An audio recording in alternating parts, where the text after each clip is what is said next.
뭔가 애매하고 뭔가 이게 수학답지 않은데 시험은 봐야 되고 그러니까 뭔가 여기서 조금 이렇게 혼란을 느낄 수 있는 가능성이 있고 암기하게 되는 거죠. 그렇죠. 암기하게 되는 거죠. 그래서 이제 여기가 굉장히 어려운 문제예요. 이거를 쓸 때도 이제 거기가 상당히 그 주안점 중에 하나예요. 여기를 어떻게 이해시켜야 될까.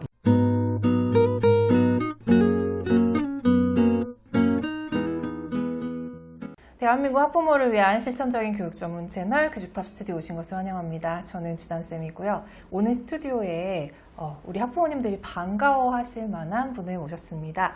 서울대학교 수학교육과 최영기 교수님 모셨거든요. 교수님 안녕하세요. 네, 안녕하십니까. 네, 반갑습니다. 네, 반갑습니다.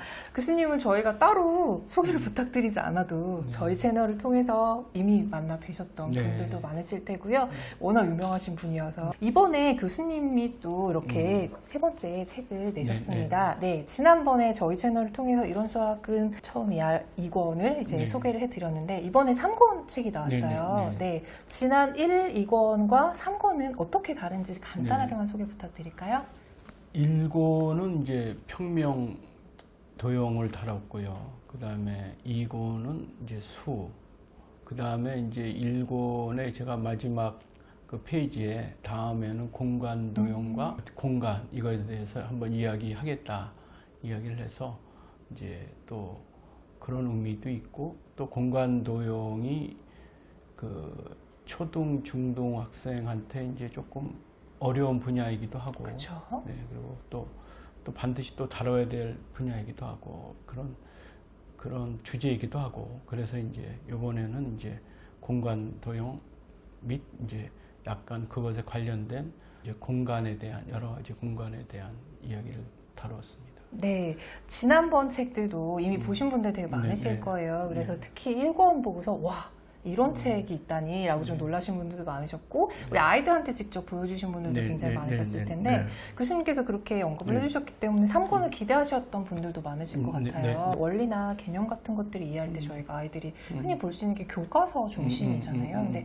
교과서의 내용은 말 그대로 수업 중심으로 만들어진 책이기 때문에 조금 부족한 부분이 있다.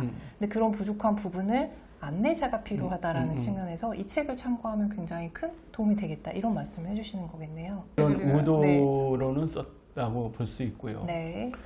또 이제 교과서가 우리나라 교과서는 그 페이지가 제한돼 있어요. 그럼요. 네. 그렇기 때문에 충분히 그런 이야기를 넣을 수 있는 틈이 없고 또 우리나라의 현실상 그 조금 뭐랄까 과도하게 이렇게 수학이 이렇게 선수 학습되면서 문제 풀이가 굉장히 강화됐어요. 강화되면서 애들이 이해도가 그거와 같이 따라가면 좋은데 그게 잘 못 따라가게 돼 있어요. 근데 그게 현실적으로 당연히 그럴 수밖에 없거든요. 근데 그걸 우리가 계속 간과해 왔죠. 그것에 대한 문제점들을 결국 왜냐면 우리는 항상 입시, 학교 성적 이렇게 단기적인 데 관점이 있지 이게 아주 입시도 중요하지만 본질적으로 입시에 강하다는 게 뭐냐 좀 장기적인 이런 것이 조금 약화되면서 문제가 있다고 이제 판단을 했죠.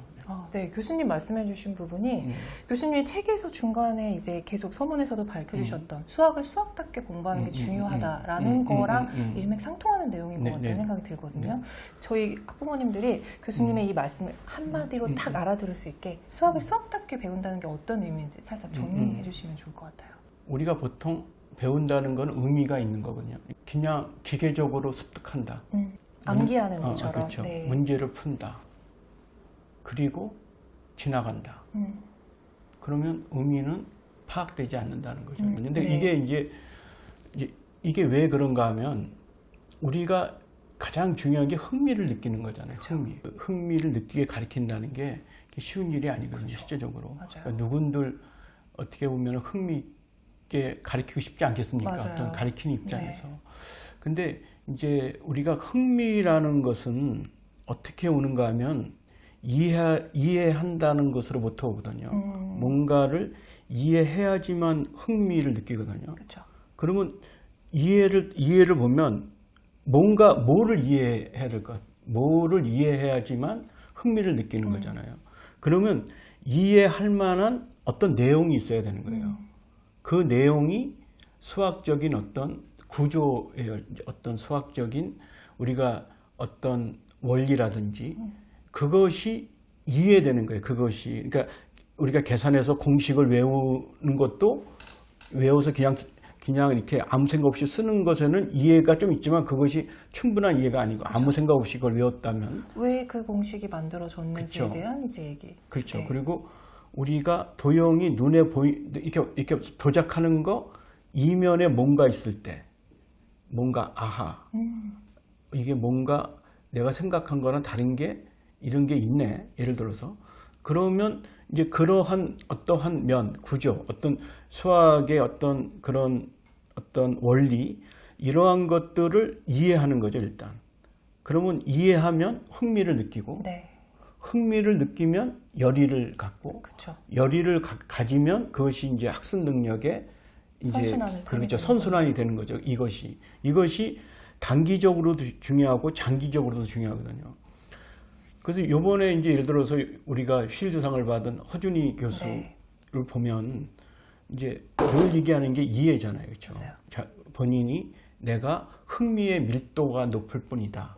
내가 문제 이렇게 수학 뭐 겸손의 말이겠지만 네. 내가 수학 능력이 뛰어난 것이 아니라 내가 단지 본인은 흥미의 밀도가 높았다고 생각한다. 근데 네. 그 흥미라는 것이 잘 보면 이해와 관계되어 있고 그 다음에 또 그것은 어떻게 되냐면 자기의 사고방식으로 이게 이해가 돼야 되는 거예요. 자기 말로 하고. 그래서 이제 허준희 교수를 다른 어떤 동료들이 이렇게 얘기한 걸 보면 석사과정 때도 뭐 이렇게 자기 나름대로 이렇게 막 이야기를 많이 했다 그래요. 근데 그게 나름대로 많이 자기의 사고방식으로 여러 가지 어려운 시오리를 많이 이해했다는 소리죠. 네네. 그래서 이제 그러한 여러 가지 면들, 그러니까 이것이 저는 이제 궁극적인 선순환 구조인데, 이제 아까 그러죠. 의미가 있다. 이제 어떤 원리가 있다. 그런데 기계적으로 그냥 하고 학습하고 문제를 푼다. 그리고 넘어간다. 그럼 다음 페이지로. 그러면 이게 단기적으로 시험은 잘 보지만 이게 본질적으로 이것이 흥미를 끄는 그 본질적인 이해를 끄는 구조가 아니기 때문에 이게 진정한 열이랑은 이렇게 잘 다가오질 않아요. 그래서 이제 흔히들 그런 경우가 단기적으로 공부 잘했다가 나중에는 그쵸. 수학에 대해서 맞아요. 흥미를 잃고 결국은 수학을 못하게 되고 나도 옛날에는 수학을 잘했는데 뭐 이렇게 하는 맞아요. 분들이 있죠. 그런 분들이 주로 이제 제 생각에는 이제 그런 패턴을 따른 거고 우리나라의 많은 경우가 그런 패턴을 따르고 있어요. 그래서 이것이 이제 궁극적으로는 그 생각해보면 우리가 그 공간도형 하면은 뭐 예를 들어 삼각뿔은 뭐 밑면 곱하기 높이의 3분의 1이다. 네. 왜 그럴까? 그렇죠. 그거를 그냥 쓰고 계산하는 거는 정말로 이제는 뭐 그 컴퓨터에 너무나 낮은 수준이에요. 맞아요. 방정식도 보면 2차 방정식의 근해 공식. 뭐 그래서 문제를 풀잖아요. 많이. 지금은 그거야 뭐 너무나 좀 미방도 다 기본적인 다 그런 뭐죠 그냥 프로그램, 네, 그냥 프리 프로그램으로 다 풀 수 있는데 맞아요. 그것이 그래서 문제를 많이 푼다는 것이 정확하게 푼다는 것이 그것이 거의 의미가 없어요. 근데 우리는 지금 맞아요. 약간 시험을 보고 정확도를 유지해. 그게 그 정확도가 뭐냐면 계산상의 정확도예요. 수학적인 정확도는 그게 아니거든요. 우리가 연역적인 어떤 추론의 정확도지 그런 계산의 정확도. 그래서 계속 문제를 풀고 뭐 똑같은 문제를 여러 가지 풀고 이러한 것이 약간 옛날 방식, 그러니까 지금의 이러한 변화하는 이런 추세에는 잘 맞지 않는 거죠. 그러니까 우리가 많은 경우에 시간이 낭비되고 있지 않나 이런 우려가 지금 강하거든요. 그래서 네. 그러면 저희 학부모님들이 간혹 가다가 이제 네. 초등 때 이제 사고력 수학 뭐 이런 것들을 아이들이 많이 접하면서 남과 다른 생각들을 하는 아이들이 있긴 하잖아요, 교수님. 그럴 때 이거는 뭔가 정답으로 가는 풀이 과정이 잘못됐어. 이 방법이 맞아. 뭐 이런 식으로 지도하시는 분들도 있으시거든요. 네. 이게 궁극적으로 봤을 때는 아이들의 흥미를 빼앗는 나쁜 행동이네요. 근데 이제 이게 굉장히 조심스러운 건데 이제 물론 이제 모든 학습은 세 가지 요소잖아요. 네. 학생, 교사, 내용. 네. 이러죠. 근데 이 세 개가 하나도 중요하지 않은 게 없어요. 실제적으로는.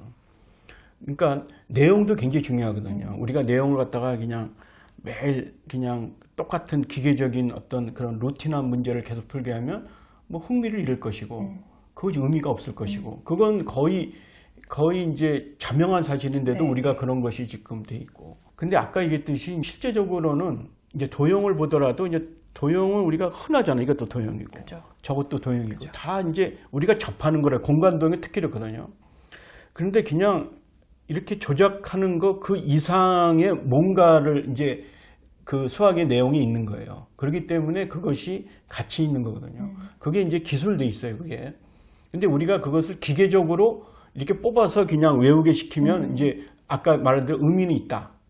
근데 이게 지나가는 거죠. 정말 제대로 이해하지 못하고 의미는 그냥 이해하지 못하고 남겨 있다는 그런 결론에 이제 다다르게 되는데 결국은 그것을 누군가가 안내해 줄 수 있는 훌륭한 교사가 필요하던가 아니면 훌륭한 콘텐츠가 필요해요. 네. 그것을 이렇게 지적해 줄 수 있는. 그죠.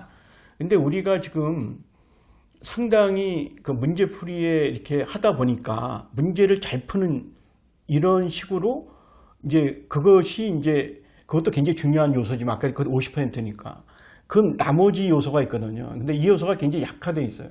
왜냐면 계속 애들이 시험 보고 그런 시험을 평가하다 보니까 그래서 이제 실제적으로는 그러한 그 교사 이제 훌륭한 교사가 필요한데 근데 우리가 인생을 통해서 다 훌륭한 선생님만 만나는 건 아니잖아요. 그럼요. 뭐 우리가 어디 가서 또 그렇지 않은 선생님도 있고 그렇지 않으면 내용이 이제 어떤 내용이 그걸 지적해 줘야죠. 그것을. 그러니까 뭔가를 의미를 이제 알게끔 해줘야 되거든요. 그래서 어떻게 보면 저는 이제 그런 의도로 이 책을 썼다고 보면 돼요. 그러니까 이것은 약간 학생들한테 그 장기적으로 볼 때 그리고 단기적으로 볼 때 어떻게 보면 열의를 갖고 그런 수학 능력이 늘려면 그러면 그것은 흥미고 그것은 이해고 그 이해라는 것은 훌륭한 콘텐츠 구조에 맞닿아 있다.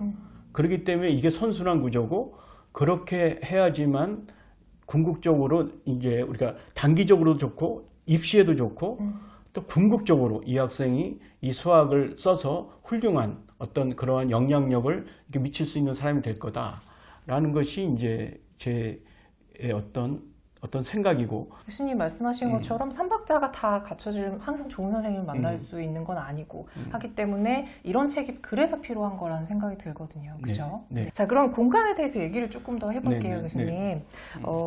보통 아이들이 초등학교 고학년 정도 됐을 때 교과서에서 공간 도형을 만나기 시작을 하잖아요. 그런데 보통 공간 도형을 어려워하는 아이들이 굉장히 많은 것 같아요. 제가 아이들을 가르쳐봐도 뭐 아이들에 따라서 성별에 따라서 크게 관련은 없는 것 같아도 학부모님들이 이제 막연하게 선입견을 가지고 계신 것 중에 여자아이들은 뭐 공간 지각 능력이 떨어져서 공간 도형을 잘 이해하지 못해 뭐 이런 얘기를 하시기도 하고 아니기도 한데 뭐 그런 생각들이 그런 얘기들이 나오는 이유가 공간이 어렵기 때문인 것 같거든요. 아이들이 왜 공간을 어려워하고 또 그럼에도 불구하고 이 공간 도형을 제대로 배워야 하는 이유가 있을 것 같거든요. 네, 그거 좀 말씀해 주실까요? 그러니까 수학에서는 이제 차원이라는 게 있는데 네. 이제 차원이라는 것은 이제 방향, 이 책에도 있지만 네. 방향의 개수거든요. 그렇죠. 그러니까 우리가 1차원은 이런 방향만 네. 있다. 평면은 이런 방향, 네, 이런 방향도 있고 네. 이런 방향도 있다. 공간은 이제 네. 이렇게 위아래도 있다는 거. 근데 이게 하나씩 방향이 늘어남에 따라 그 어려움이 그게 두 배, 세 배가 아니죠. 몇 배 네. 어려워져요. 그러니까 공간 도형이 굉장히 어려운 것이 틀림없는데 또 하나 이제 결정적인 것이 이제 우리가 공간 도형에 나중에 이게 측정이라는 게 있거든요. 네. 그러니까 겉넓이, 부피 이런 걸 측정하는데 예를 들어서 원뿔, 삼각뿔 뭐 이제 그런 것들이 3분의 1 나온다는 거를 그다음에 구의 부피, 구의 겉넓이 이런 것을 중학교 수준에서 이렇게 해결할 수 있는 방법이 없어요, 원래. 그래서 뭐 교과서를 보면 이제 뭐 원뿔에 대한 부피를 구한다 그러면 이렇게 원기둥을 네, 해놓고 그렇죠. 물을 푼 다음에 그려서. 3분의 1 이렇게 하잖아요. 맞아요. 그럼 완전히 이건 수학이 아니거든요. 그거는 근데 이것은 이제 뭐 우리나라뿐이 아니라 어떤 교과서가 어떤 교과서고 그걸 넘어설 수는 없어요.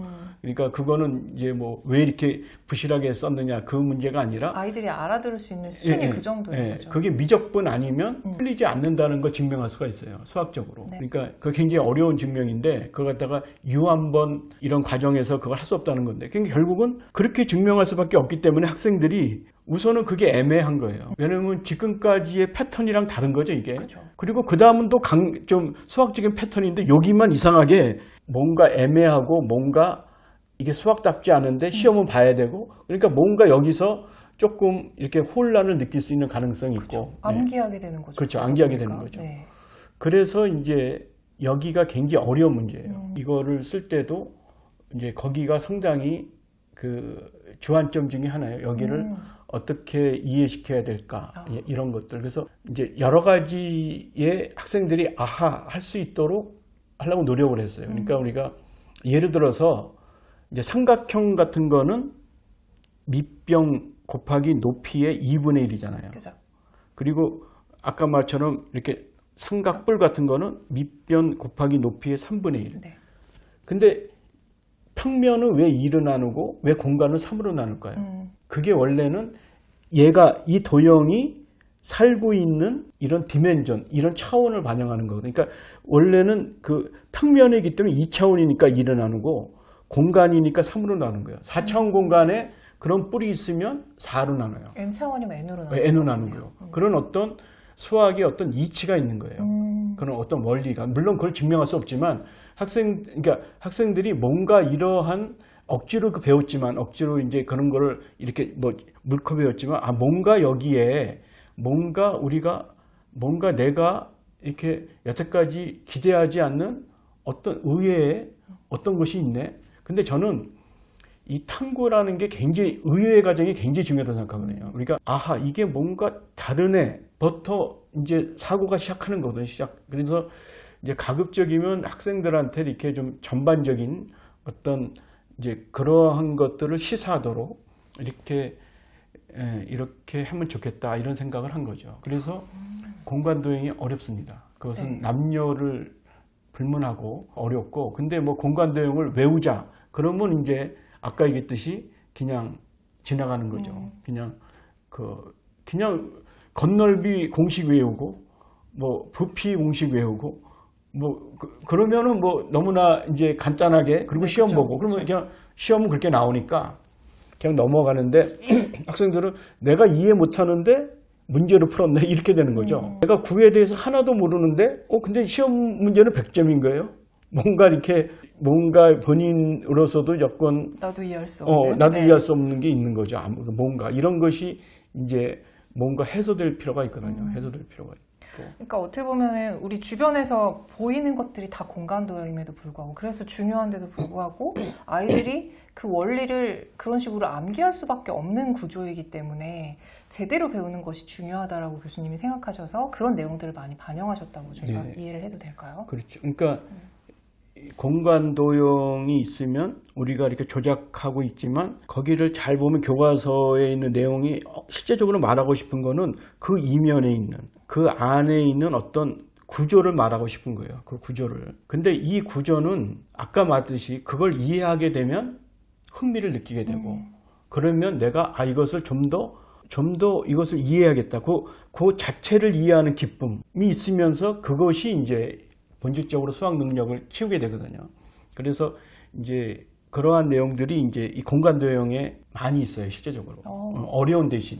그리고 제가 중간에 이제 내용을 보다 보니까 아이들이 흥미 있어 할 만한 얘기가 들어가 있더라고요. 특히 이제 걸리버와 관련돼서 이제 여러 그러니까 이론들이 이제 들어가 있는 그런 내용들을 이제 실어 주셨는데 여기서는 어떻게 돼 있냐면 걸리버가 12배 크기가 12배라는 거예요. 키가.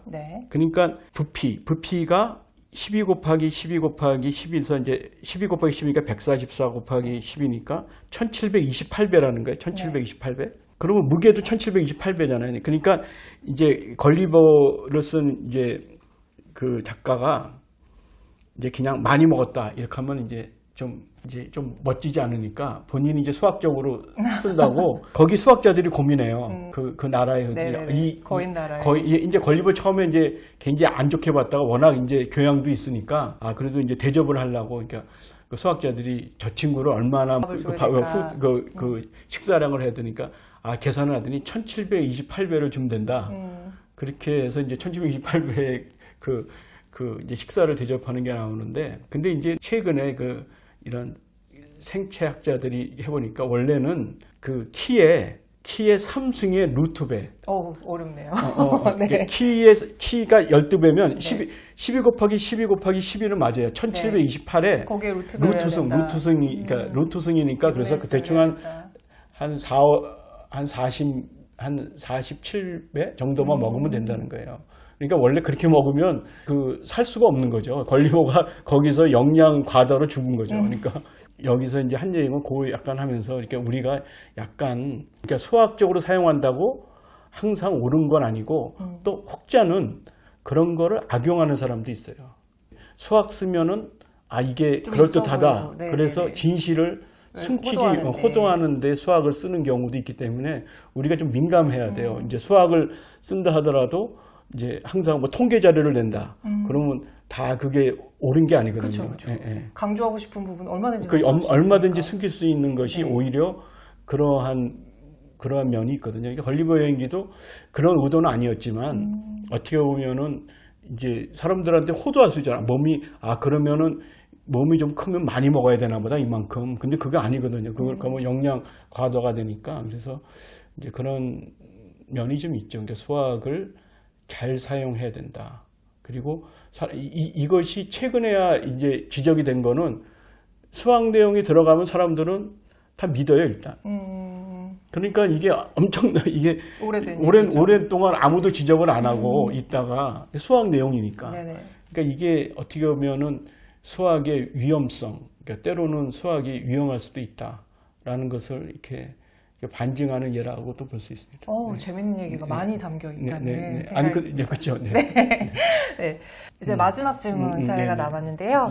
이 책을 이제 관심 있게 보시는 학부모님들과 우리 학생들이 어떻게 좀 이 책을 활용하면 좋을지 저자이시니까 작가님 입장에서 교수님께서 한번 바람이라던가 추천의 말씀이 있으시면 한번 소개 부탁드립니다. 저는 이제 그 학생이나 학부모 분들한테 이제 말씀드리고 싶은 거는 좀 조급하지 않았으면 좋겠다 생각하고 좀 인내했으면 좋겠다.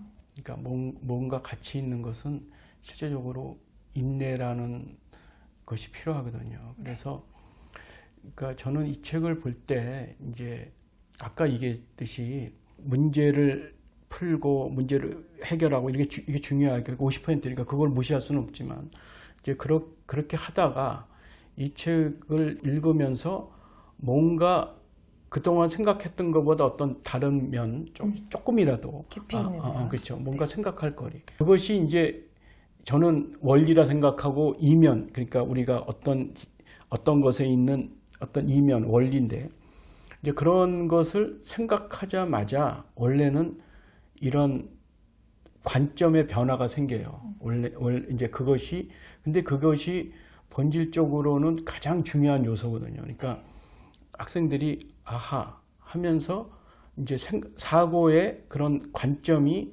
이제 바뀌게 되는 거죠. 그러니까 좀 더 높은 수준의 그러한 수준으로 올라가는 이런 받침이 서거든요. 이제 그것은 반드시 자기 나름의 어떤 아하에서 자기 나름의 어떤 공간, 생각하는 공간이 있고 거기서 깊어지는 공간이 있고 그러면서 이제 본질적으로 이제 우리가 수학이 원하는 그러한 가치를 느끼는 이런 단계까지 가게 되거든요. 또 그래서 그렇게 됨으로써 이 학생들이 수학 자체를 공부하는 기쁨, 그 자체를 그냥 내가 시험을 잘 보고 뭐 내가 어디서 칭찬받고 물론 그것도 중요하겠지만 그거를 넘어서는 어떤 내가 거기에 몰입할 수 있으면서 내가 거기에 어떤 놀라움도 있고 호기심도 있고 그걸 통해서 이제 내가 공부하는 것에 대한 어떤 의미도 느끼고 그런 가치도 느끼고 이러한 것이 우리가 궁극적으로 수학 학습을 통해서 우리가 이제 학생들이 궁극적으로 가졌으면 하는 원래 그런 목표거든요. 그러니까 원래 우리 수학교육에서 원하는 그런 목표와 입시에서 우리가 하는 목표가 약간 다를 수가 있거든요. 네. 그렇지만 아까 제가 말하는 그 목표를 한다 그래서 입시에 약하진 않아요. 네. 궁극적으로는 그것이 열의를 갖게 되고 그 열의는 정말 순수한 열이기 때문에 학습 능력에 직결되거든요. 그래서 장기적으로 봤을 때는 이 학생들이 그런 입시에서도 강해질 뿐 아니라 그걸 넘어서서 아까 얘기했지만 우리가 원하는 이런 허준이 교수처럼 정말 이렇게 뛰어난 이렇게 능력 있는 그런 것을 그런 어떤 그런 탁월한 이러한 수학에서 주고자 하는 것을 좀 얻어갔으면 좋겠다. 이제 우리가 이 많은 우리나라 학생처럼 너무나 많은 시간을 갖다가 수학에 투자하는데 그것이 이렇게 의미가 없으면 너무 허무하잖아요. 그렇죠? 학부모도 허무하고 학생도 허무하고. 그래서 궁극적으로는 조금 더 관점의 그런 쉬프트, 그런 전환, 이런 것이 학생들이 가졌으면 좋겠다. 그래서 그것은 아까 얘기했듯이 흥미이고 이해이고 좋은 내용. 그러니까 그것이 연결돼야지만 이렇게 될 수 있다 생각합니다. 교수님 말씀처럼 아이들이 이제 수학 공부하는 데 있어서 이해와 흥미를 이어갈 수 있는 이제 마중물이 되는 그런 책이 됐으면 좋겠다라는 바람을 저도 수학교육 하는 사람으로서 같이 좀 가져봅니다. 네, 오늘 긴 시간 동안 좋은 말씀 많이 해주셔서 너무 감사해요, 교수님. 네, 다음에 또 자리가 있으면 만나 뵙도록 하겠습니다. 반갑습니다. 수고하셨습니다. 네.